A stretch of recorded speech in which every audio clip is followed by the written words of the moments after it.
आदिम तीर्थंकर प्रभु आदिनाथ मुनिनाथ, आदि व्याधि अगमग मिटे तुम पद में मम मात।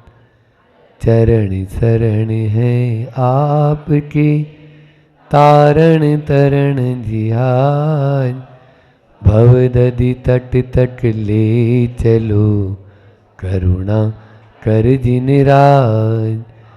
बोलिए मंडी वामोरा के अतिशयकारी बड़े बाबा आदिम तीर्थंकर आदिनाथ भगवान की। मूल नायक 1008 श्री चंदा प्रभु भगवान की। परम उपकारी संत श्रोमणी आचार्य गुरुवर विद्यासागर जी महामुनिराज की। परम पूज्य मुनि श्री 108 दुर्लभ सागर जी महाराज की। पूज्य मुनि श्री 108 निरंजन सागर जी महाराज की। कृतज्ञ थे उन सब के प्रति, एक दूसरे के प्रति, जिन्होंने छोटा सा भी उपकार समय पर किया।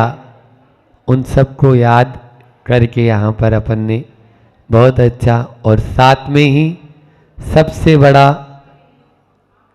बड़ी कृतज्ञता तो है अपनी आत्म उन्नति। अपनी आत्मा के प्रति हम जितने सजग हैं वो सबसे बड़ी कृतज्ञता है, और वो है दीक्षा। यदि हमने दीक्षा ले ली तो समझ लो हम अपनी आत्मा का उपकार कर रहे हैं। अन्यथा तो जन्म सभी ने लिया है और धीरे धीरे उस मृत्यु की ओर एक एक कदम बढ़ते ही चले जा रहे हैं। कल नहीं परसों इष्टोपदेश की उस कारिका के माध्यम से हमने यह जाना कि दूसरे की विपत्ति तो हमको दिखती है, अपनी नहीं। जंगल में आग लगी है, पेड़ के ऊपर चढ़ा हुआ है और एक एक प्राणी मर रहे हैं उसी की आंखों के सामने। वो ये नहीं सोच रहा है कि यह आग इस वृक्ष को भी जला देगी, और जब वृक्ष जलेगा तो मैं भी जल जाऊंगा, मेरा भी अंत हो जाएगा। दूसरे का अंत, उसमें तो हमें रस भी आता है, बहुत रस आता है। दूसरे की बातें तो अरे फलाने ने ऐसा किया, ढीटने ने ऐसा किया, उसने ऐसा हो गया, वहां देखो वहां ऐसा हो गया था, दिन भर यही चर्चा चलती रहेगी। लेकिन अपने साथ में भी ऐसा हो सकता है, ये वो खबर ही नहीं ले रहा है, खबर ही नहीं ले रहा है। जब खबर क्यों नहीं ले रहा है, शिष्य ने पूछा कि महाराज वो खबर क्यों नहीं लेता है, तो आचार्य भगवान कहते हैं लोभात, लोभ के वशीभूत होकर वह लोभ में फंसा हुआ है। वह केवल मात्र आसक्ति और गर्दता के माध्यम से ही अपना जीवन पूरा समाप्त कर देता है। अभी तो मेरा बहुत समय है, मैं थोड़ी अभी मरने वाला हूं, यह वह सोच रहा है। जबकि आचार्य भगवान अगली कारिका में कह रहे हैं कि जो धनी व्यक्ति है उसकी क्या स्थिति है। वो धनवान तो है लेकिन भाग्यवान नहीं, क्योंकि वो आचार्यों की बात नहीं मान रहा है। क्या नहीं मान रहे हैं उसको एक कारिका के माध्यम से यहाँ पूज्यपाद स्वामी जी हमें समझा रहे हैं। आयुर्वृद्धि क्षयोत्कर्ष हेतुम कालस्य निर्गमम, वांछताम धनिनामीष्टम, जीवितात सुतिराम धनम।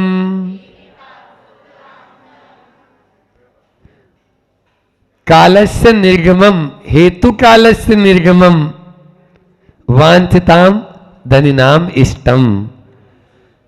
जो धन को चाहते हैं, जो ब्याज भट्टे का काम करते हैं, वो यही सोचते हैं कि जल्दी जल्दी समय गुजरे ताकि हमें ज्यादा ब्याज मिले, ज्यादा ब्याज मिले।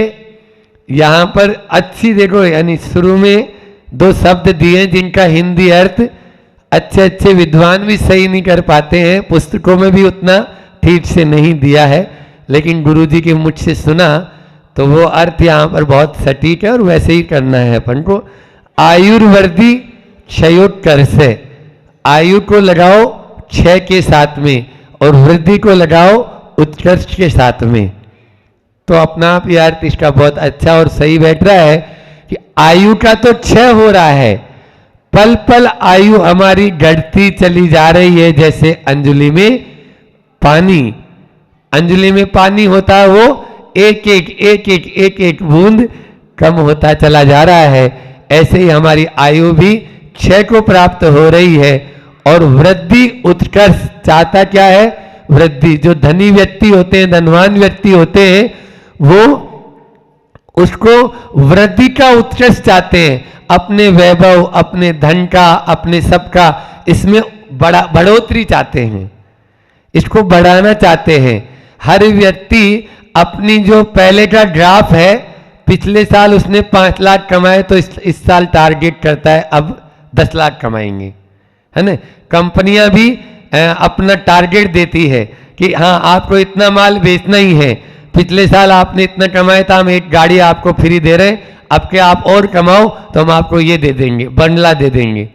इस तरह से यानी जो है तो वृद्धि का उत्कर्ष चाहते हैं, लेकिन आयु का क्षय हो रहा है, प्रतिपल आयु का क्षय हो रहा है।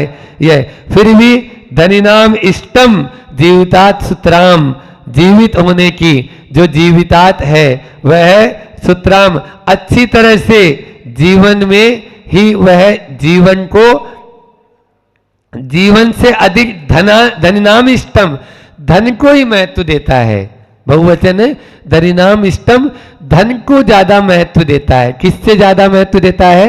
जीवन से ज्यादा महत्व किसको दे रहा है? धन को दे रहा है।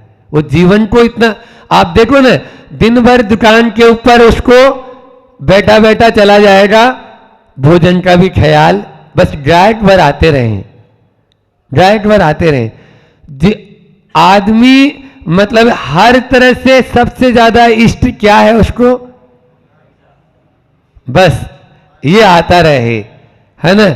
पैसा है, पुत्र है, वैभव है, इन्हीं को वह चाहता है, इन्हीं के अंदर, इन्हीं विषयों में वह लगा रहता है। पंच इंद्रियों के विषय है, उन्हीं को प्राप्त करने के लिए अपना पूरा जीवन खपा देता है, लेकिन उसको ये नहीं मालूम है कि मुझे जीवन मिला क्यों था।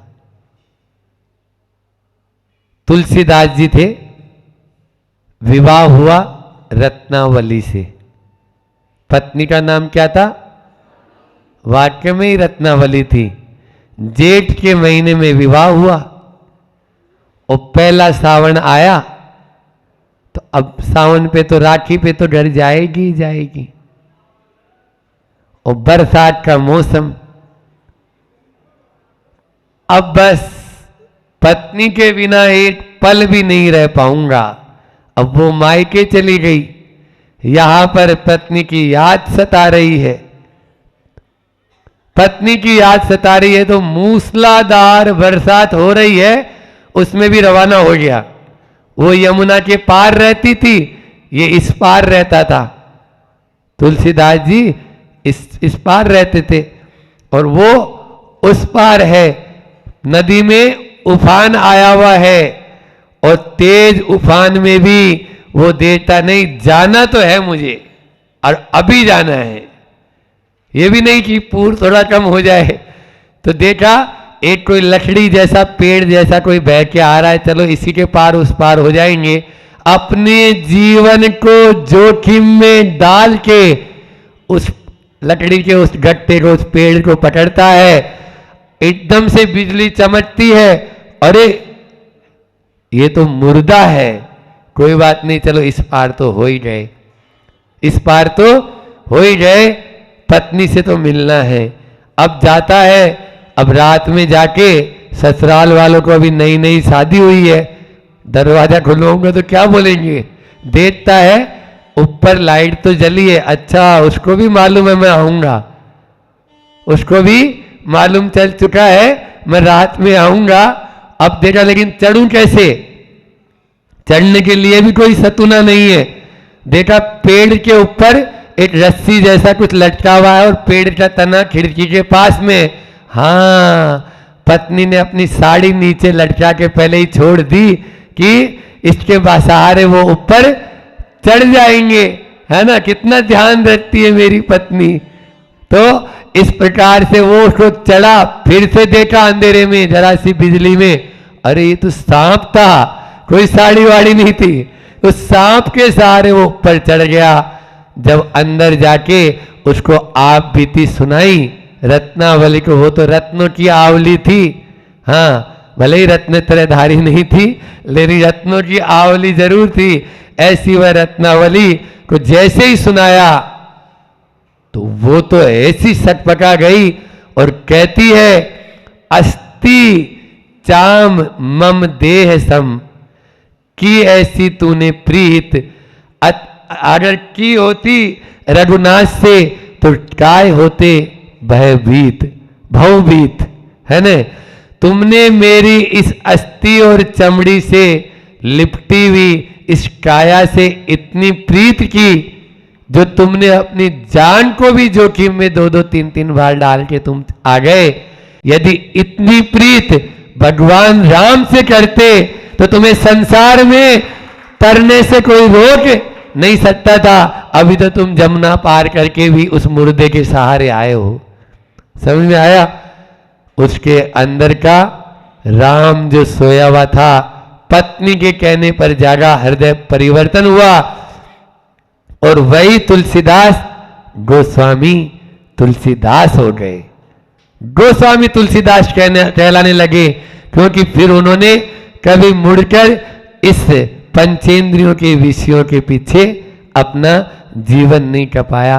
किसी के शब्द लग जाते हैं तो इस तरह से लग जाते हैं।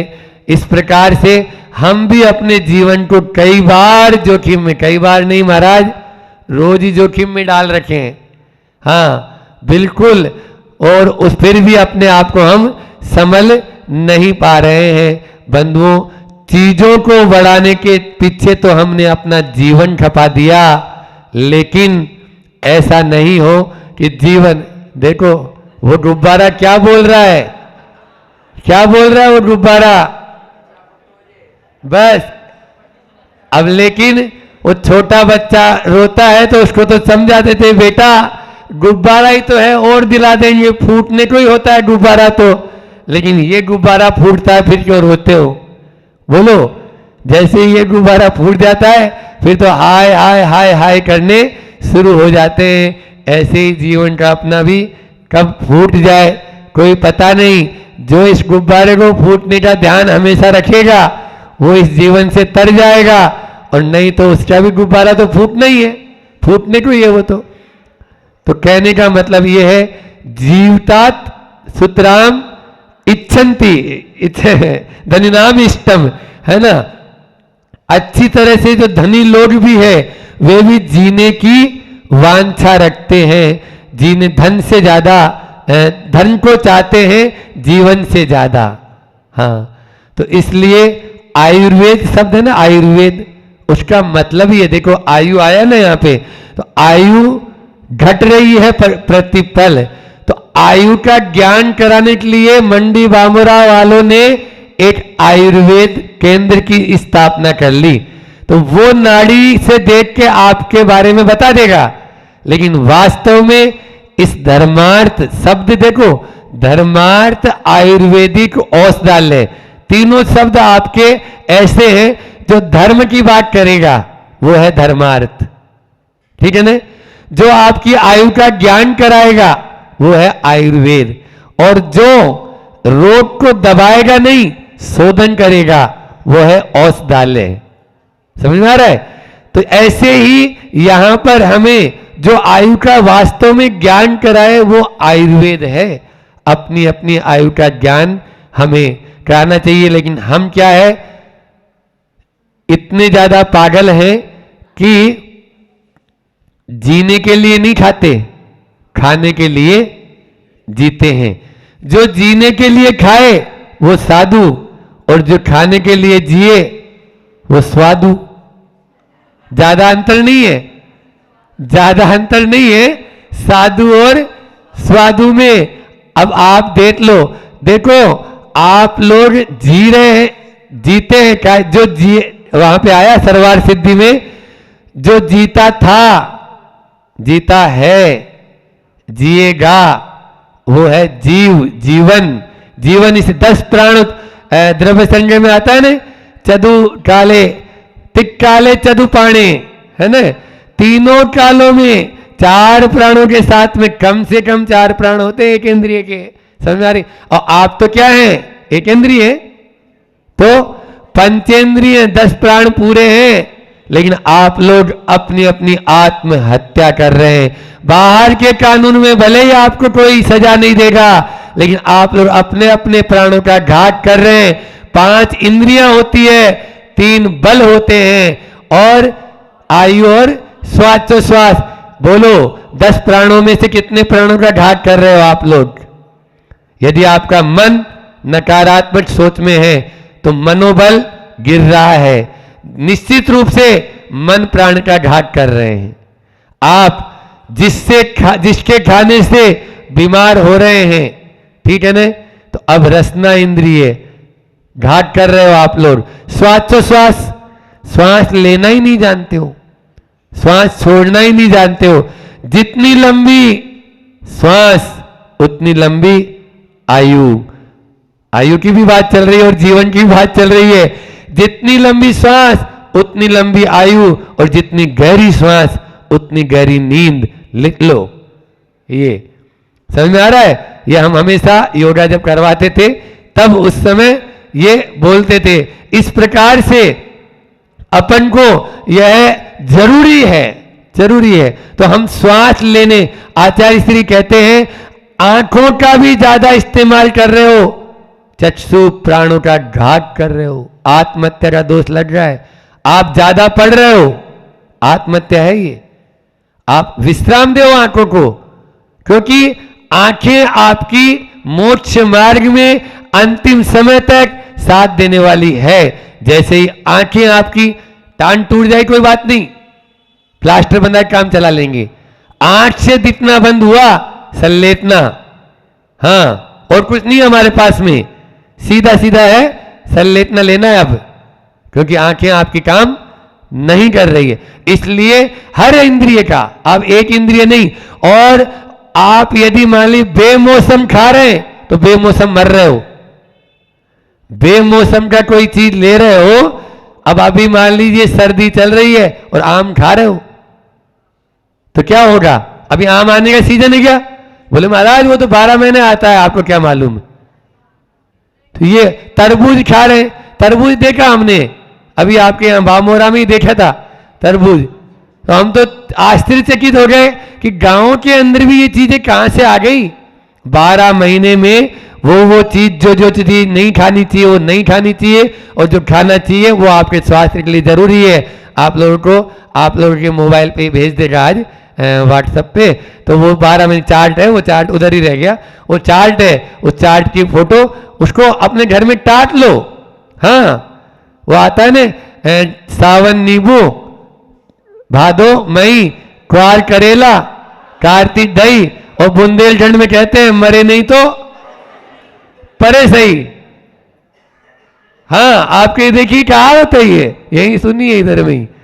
तो ये सब चीजें आप करेंगे तो निश्चित रूप से वो आपके लिए हानिकारक होगा।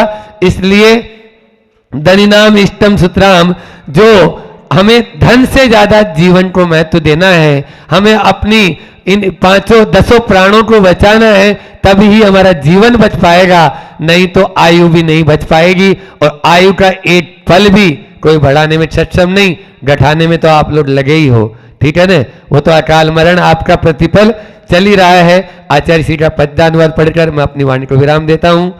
काल बीतता जो जो त्यों आयु कर्म वह घटे बढ़े, धन का वर्धन धनी चाहते प्रतिदिन हाथ ये बड़े बने बड़े, कहे कहां तक धनी लोग तो जीवन से भी जड़ धन को, परम इष्ट परमेश्वर कहते, धन्यवाद धन जीवन को। उस धन को ही परमेश्वर मान रहे हो, उसको परमेश्वर मत मानो, तभी जीवन उन्नति की ओर होगा। इतना ही रखकर अपनी वाणी को विराम दे रहा हूँ। बोलिए अहिंसा परमो धर्म की। मुनि श्री 108 दुर्लभ सागर जी महाराज की। आत्म के अहित विषय कसाय और 6 प्रवचन का रिवीजन अपन ने किया था। आगे चलते हैं, कुल 30 प्रवचन है ना, तो देखते हैं 7वें प्रवचन पे अपन चलते हैं। 7वें प्रवचन की शुरुआत का रिवीजन करते हैं। तो उसमें कहा था कि जंगल के कोने में प्रज्वलित हुई अग्नि, चिंगारी आदि आगे ना बढ़े तो किस कारण से ना बढ़ेगी? अगर आगे उसे घास या जो ईंधन है वो नहीं मिलेगी तो वो आगे नहीं बढ़ेगी। उसी प्रकार मन में पैदा हुआ आवेश क्रोध के रूप में प्रकट होकर आगे कब नहीं बढ़ेगा? जब उनसे सहजता से उस आवेश को,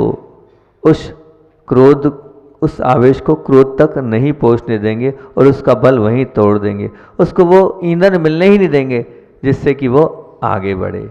वो अपने आप आवेश क्रोध की ओर नहीं बढ़ेगा। उसी बात को लेकर एक और विशेष बात बोली थी उस दिन कि क्रोध की आधारशिला क्या है? आखिर क्रोध किसके बल पर टिकता है? आखिर जैसे एक मकान नींव के बल पर टिकता है तो क्रोध की आधारशिला क्या है? यदि क्रोध की आधारशिला है अधीरता, क्या है? अधीरता। यदि अधीरता नहीं हो तो प्रतिकूल बात का प्रतिभाव देने की जल्दबाजी नहीं होगी, और जब जल्दबाजी नहीं होगी तो फिर अपने आप जो क्रोध है वो हमारा शांत हो जाएगा। तो हम हर परिस्थिति में अपने आप को धीर रखेंगे, और धीर रखेंगे तो क्रोध आएगा ही नहीं। तो कौन सी चीज़ है क्रोध की आधारशिला?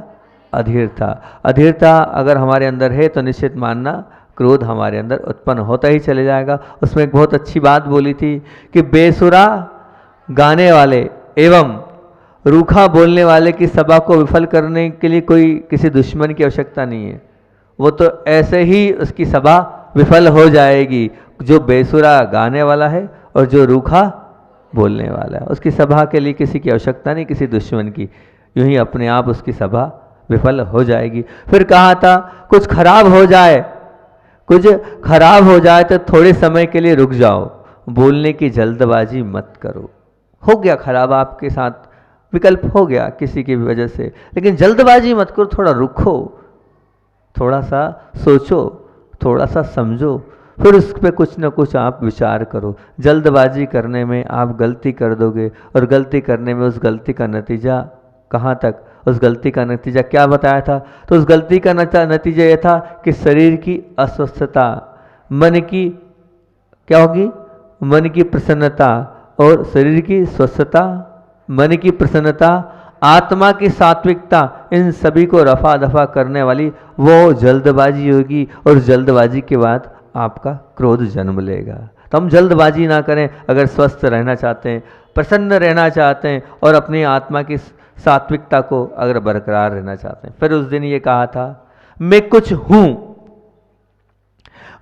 हूं, ऐसा जो भ्रम है वो क्रोध को पैदा करता है, और उस भ्रम का पोषण करने के लिए सभी क्रोध करना जारी रखते हैं। मैं कुछ हूं, बस जहां ये मैं पना आ जाता है, जहां ये अहम पना आ जाता है, ये जहां भ्रम पैदा हो जाता है, वहां क्रोध अपने आप जन्म लेता चला जाता है। और फिर उस क्रोध के कारण त्रिपुटी दी थी हमने, वो त्रिपुटी थी वेदना, विलाप और बेर। मतलब क्रोधी वेदना से ही पीड़ित रहता है, विलाप से ही ग्रस्त रहता है, और बेर से ही त्रस्त रहता है। ऐसी ये त्रिपुटी है। ये त्रिपुटी कब आती है? जब हमारे अंदर मैं कुछ हूँ ये भाव, एक अहम भाव होता है। ये अहम भाव इन त्रिपुटी को जन्म देता है, और जब त्रिपुटी आती है तो फिर वो त्रिपुटी किससे आती है? अहम भाव के साथ क्रोध से आती है। फिर एक बहुत अच्छी बात बोली थी कि मानी, मायावी, लोभी के चेहरे पर हंसी देखने को मिल सकती है, परंतु क्रोधी के चेहरे पर कभी हंसी देखने को ना मिली है और ना मिलेगी। देख लेना, जो मान करता है वो भी अपने को अभिमानी मानकर प्रसन्न होगा, खुश होगा। वो जो मायाचारी करता है, जब सफल हो जाता है मायाचारी में, उसके चेहरे पे एक मुस्कान होगी। वो जो लोभी है, लोभ से वो लोभ की प्राप्ति हो गई, तब वो प्रसन्नता महसूस करेगा, उसके चेहरे पर प्रसन्नता रहेगी। लेकिन ध्यान रखना, किसी क्रोधी के चेहरे पर कभी क्रोध करने के बाद प्रसन्नता देखने को मिलेगी ही नहीं। ये बात ध्यान रखना, ये बात बोली थी। फिर अगला इन सब बातों को लेकर फिर अगला अपना 8वां प्रवचन। 8वें प्रवचन में हमने शुरुआत करी थी कि 3 अपने दुश्मन को प्रसन्न होने के हेतु दे दिए थे कि दुश्मन हमारे क्रोध के कारण किस प्रकार से प्रसन्न। चौथा था धन की अल्पता का शिकार बनना। धन, जो क्रोधी होता है वो धन की अल्पता का शिकार बनता ही है, बनेगा ही, इसमें कोई रोक नहीं सकता। उसके पास धन रहेगा नहीं, उसके पास लक्ष्मी रहेगी नहीं, उसके पास से लक्ष्मी चले जाएगी। और आपका दुश्मन तो यही चाहता है कि आप गरीब बन जाओ, आप भिखारी बन जाओ, आप तो अल्पता के शिकार बन जाओ। वो अल्पता का शिकार कौन कराता है? आपका क्रोध। ये क्रोध रूपी क्या है? क्रोध क्या करता है? साथ साथ में वो जो क्रोध है, वो क्रोध के विवश होकर आप वो जीव को क्या बनाता है? दुष्ट बनने की प्रेरणा देता है। और जब वो जीव दुष्ट बनती है तो अपने आप हाथ भी दुष्ट हो जाते हैं, मतलब आप लड़ने लग जाते हैं इसके कारण से। और फिर उसके बाद कहा था, जब एक क्रोध रूपी कैंसर लग जाता है तो उसमें कौन सा कीटाणु लगता है? उसमें आवेश रूपी कीटाणु लगता है। जहाँ ये क्रोध रूपी कैंसर आपके अंदर आया तो कीटाणु कौन से होंगे? आवेश रूपी कीटाणु आपके साथ रहेंगे। और फिर उसके बाद कहा था हमने, क्रोध मन की दरिद्र अवस्था है। क्रोध मन की दरिद्र अवस्था है तो, परंतु संसार के क्षेत्र में क्रोध दरिद्र अवस्था है। काय की दरिद्र अवस्था क्या है? वो आमंत्रण पत्रिका है। अगर मन की दरिद्र अवस्था क्रोध को बोला है तो संसार के क्षेत्र में भी क्रोध की दरिद्र अवस्था की आमंत्रण पत्रिका है। हम दरिद्र बनेंगे तो किससे बनेंगे? क्रोध से। हम गरीब बनेंगे तो किससे बनेंगे? क्रोध से। ये इसको खोला था। फिर उसके बाद बोला था, क्रोध 2 महत्वपूर्ण चीज़ों के पर बहुत वार करता है, समाप्त करता है, जिससे हमारे अपने जीवन में अगर हम ऊपर उठना चाहते हैं तो वो 2 चीज़ें बहुत महत्वपूर्ण हैं। उन 2 चीज़ों पर ही वार करता है। क्रोध इंसान के विनय से भी भ्रष्ट करता है और विवेक से भी भ्रष्ट करता है। क्रोध सबसे घातक किसके लिए होता है? विनय के लिए और विवेक के लिए। वो विनय और विवेक दोनों की जान लेता है। और जिसके पास विनय नहीं और जिसके पास विवेक नहीं, उसका जीवन तो शुरू ही नहीं। वो तो इंसान के नाम पर शैतान है, जिसके पास विनय नहीं और जिसके पास विवेक नहीं। क्योंकि विवेक क्या है? ये मनुष्य का वस्त्र है, कहते हैं वस्त्र, और वस्त्र के बिना मनुष्य कैसा होगा? उसका जीवन अधूरा हैगा। तुम्हें यदि गुण से भ्रष्ट नहीं होना हो, तो विनय को पकड़े रखना, क्योंकि विनय और गुण का चोली दामन का संबंध है। और मार्ग से भ्रष्ट नहीं होना हो तो विवेक को हाजिर रखना। अगर मार्ग से तुम्हें, मोक्ष मार्ग से, सच्चे मार्ग से भ्रष्ट नहीं होना हो तो तुम्हें विवेक को हाजिर रखना होगा। विनय और विवेक को पकड़े रखने हेतु ही अपने जीवन, अब तुमको रखना है विनय को और विवेक को, तो उसके लिए आपको अपने जीवन में क्रोध को दूर रखना होगा। क्योंकि मैंने कहा ना, क्रोध सबसे पहले वार किसको करता है? विनय को और विवेक को। कोई भी क्रोधी व्यक्ति कभी भी विवेक खो देता है और कोई भी क्रोधी व्यक्ति कभी विनय नहीं करता है। देख लेना, कभी भी किसी ने बहुत विनय पूर्वक क्रोध किसी को नहीं किया होगा, कि बहुत सहजता से क्रोध किया हो, बहुत अच्छी भाषा में क्रोध किया हो, बहुत ऐसे शब्दों से क्रोध किया हो। नहीं तो किया क्या किसी ने? नहीं किया, कभी भी नहीं किया है। नहीं, हमने नहीं। तो क्रोध कोई भी विनय के साथ कभी भी क्रोध नहीं करता है और विवेक के साथ भी नहीं करता है। विवेक समाप्त हो जाता है क्रोध के समय, उसकी बुद्धि भ्रष्ट हो जाती है। तो सबसे बड़ा अगर समाप्त करता है क्रोध तो किसको करता है? विनय को और विवेक को। इस पर अपन ने बहुत सारी बातें करी थी। ये हो गया था अपना 8वां प्रवचन। फिर आया 9वां प्रवचन।